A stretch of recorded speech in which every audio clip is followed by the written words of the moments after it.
My dear brothers and sisters, I wish you to recall the last lines or the last portion of our gospel today and imagine that scene. Jesus and Matthew, surrounded by tax collectors and sinners, over a meal with Pharisees around them looking at them. It could be a very awkward scene. The Son of Man, a sinless person, around sinful people. But then, you would hear this Jesus telling Matthew and those around them with these words, "Those who are well do not need a physician, but the sick do. Go and learn the words, I desire mercy, not sacrifice. I did not come to call the righteous, but sinners." If you are Matthew or one of the tax collectors or sinners around that circle of Jesus during that meal, what would you feel? What would you feel na parang sinabi ni Jesus, itong mga ito, alam kong mga makasalanan ito, pero hindi nila kailangan ang pagpapasya ng tao. Ang kailangan ng mga to, awa ng Diyos. Alam kong makasalanan, pero nararapat pa din sila sa dapat kong ipagawa.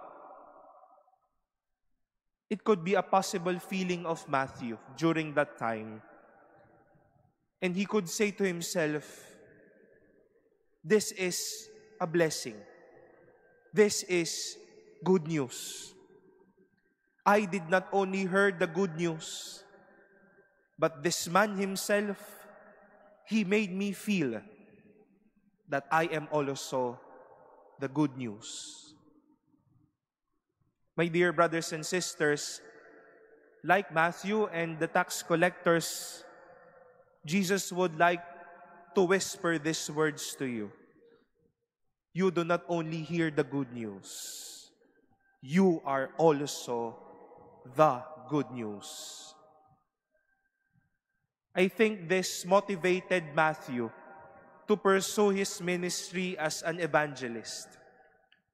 Known for writing the genealogy of Christ and the parables of the kingdom, these were written not only because of the fact that there is the divine inspiration, but I do believe he pursued his ministry as an evangelist because from Jesus himself, because of that encounter of Jesus telling him, you are also good news. At dahil pinadama sa kanya ni Jesus na mabuting balita siya, kaya nagkaroon ng dahilan para magkaroon ng inspirasyon at magkaroon din ng dahilan para magbigay ng inspirasyon sa iba para masabi, this is the good news.